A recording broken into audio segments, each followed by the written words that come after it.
been a very long time since I made a video, so I'm going to ease myself in with something I'm actually interested in talking about, which is books, because I can talk about books forever. So this is all the books that I read in 2019. As always, my reading challenge is to read 50 books in a year. I never hit it. I read 34 last year.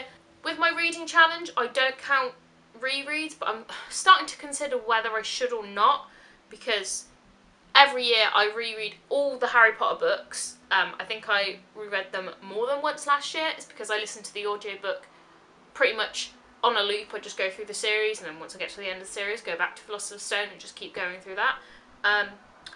But actual books that I read for the first time, 34, and I'm going to go through them. I've kind of categorised them. My bookshelf has a hole in it behind because I've got the pile of books all behind me just here.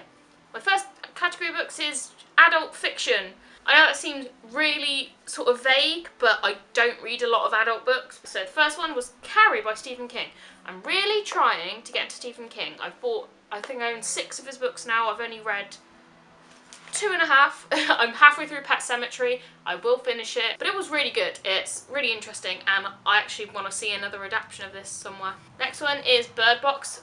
Obviously the hype when the film came out, I believe that was the beginning of 2019. Probably better on film than in the book, but still very interesting. Wild About the Girl by Louise Pentland. This is the second in the Wild series. Really enjoyed it. It's just typical like chick lit sort of thing, but it's very interesting. She touches on some quite like, not dark, but like heavy topics which I hadn't actually seen before in like a book we talked about, which I thought made it quite interesting. Next one is Stop by Laura Jane Williams. So it's like I love like these quirky little concepts of books where it's like they've never met but they get the same train and they keep missing each other, and like they're talking in like newspaper advertisements and stuff like that. It's a very cute romantic little book. Love at First Like.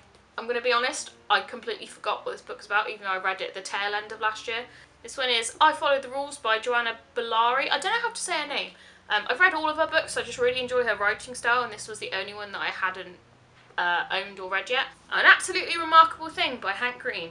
I sat on this book for so long, and I wish I hadn't, because it's very good. I really struggle to read sci-fi usually, but this one is very interesting. I love the concept. Can't wait for the sequel. It comes out on my birthday, so it's like just meant to be, obviously.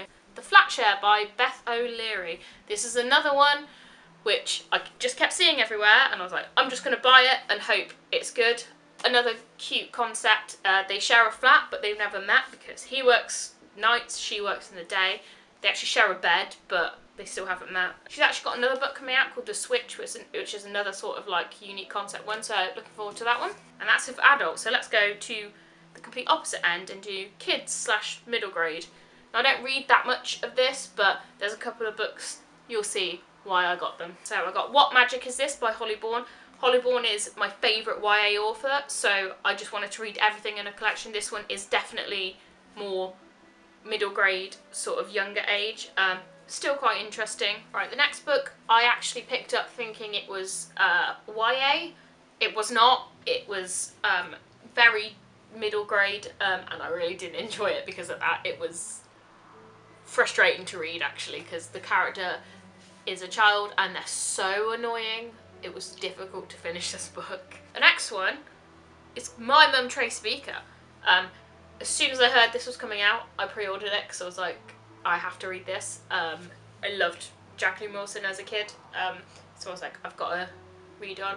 And very interesting take on her life, very good. Next category are series. I finished 2 series this year, so not that impressive. First one was the To All the Boys I Loved Before series. I'd read the first one in 2018, so the last 2 I finished. I loved them. They're the sweetest stories ever. And the other series that I finished was Twilight. Now, I said I wasn't going to count rereads, but I know I've read before New Moon and Twilight, but I literally couldn't recall anything about them. I feel like I might have skim read them rather than actually reading them, but I finished Twilight, New Moon, Eclipse for the first time, and Breaking Dawn for the first time. I thought I was just missing out on something by not reading them, and I think I did, because I thought they were great, personally. Next category is graphic novels. The first one I have is Pumpkinheads by Rainbow Rowell and Faith Erin Hicks. I love Rainbow Rowell. She is one of my favourite authors. So as soon as I saw that she'd written this, I just picked it up. It's a cute little autumnal story. And the next graphic novels I read really took me on a turn. So it's Heartstopper Volume 1 and Volume 2 by Alice Oseman. I don't know if it's Oseman or Osman, but I'm going to say... It sounds like... I think I'm going to say Osman now. Alice Osman. These are the cutest stories I've ever read. And Volume 3 also came out a couple of weeks ago, and I read that, and I love it. And I just want more constantly, because they're so good. And that leads me on to young adult, which is the biggest pile. Obviously, I pretty much solely read young adult fiction. I found more Alice Osman books. So, Solitaire. I Was Born for This. And Radio Silence. I'm not sure which one I liked the most. They're all really good. I can't pick a favourite. I think I Was Born for This is good. She's really good at having really unique sort of characters. Like, two main characters. It's from two people's perspectives. One is a trans male who's in like a boy band called The Ark. And then the other main character is a teenage girl who is Muslim. And I just think she's just so good at having like really like defined characters. They're not just like boring. Yeah, so good. They're also good. Pick up all of her books. She's amazing. And on to my favourite YA author, Holly Bourne. I read 2 of her books this year. And Happy New Year, which is like a Spinster Club special. I feel like this was like a special for charity. And I also read The Places I've Cried in Public. I wasn't a fan of this one, I've got to be honest. I don't know what it was. It's just talking, it's about a girl going through a breakup and how much of a piece of shit her ex was. But I don't know, it didn't connect with me. I think it was skewed a little bit too young for me, where I was like, okay. The Opposite of Always by Justin A. Reynolds. This one was, I think, like a magical realism sort of one, which I wasn't expecting it to go that way. I just thought it was like a basic YA novel. I did really enjoy it though. Then My Life Next Door by Huntley Fitzpatrick. I think I had this as a DNF for a really long time, and I finally finished it. Everything Beautiful Is Not Ruined. Again, this was a DNF for such a long time, and I don't know why I didn't just put it down and not pick it up again. I'd really struggled through this one, and there's a twist at the end that actually got me, and I was like, it all makes sense. Everything put together in the book. Fierce Fragile Hearts by Sarah Bernard.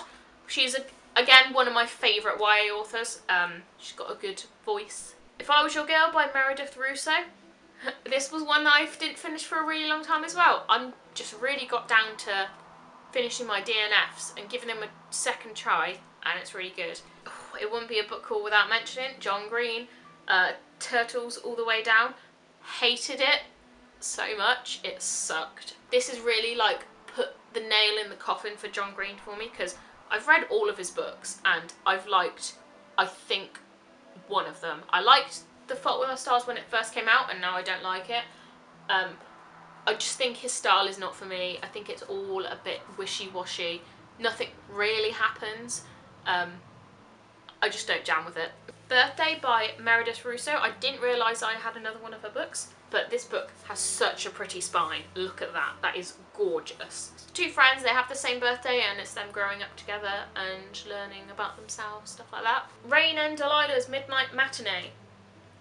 This is the one, I sometimes just pick up books. I know you shouldn't judge a book by its cover, but I just thought this was a very interesting cover, and I knew I'd like this sort of book. It was on the like buy one get one half price table at Waterstones. It's 2 girls, they run like a, we don't really have them in England, but in America it's like really crappy like TV channels where you can like have your own show, and they've got like a horror review sort of show where they watch like really crappy horror films. The very last book, not the last book I read, but the last book in this video, is Jack of Hearts and Other Parts. Now this one I picked up because Hannah Witten talked about it on one of her podcasts.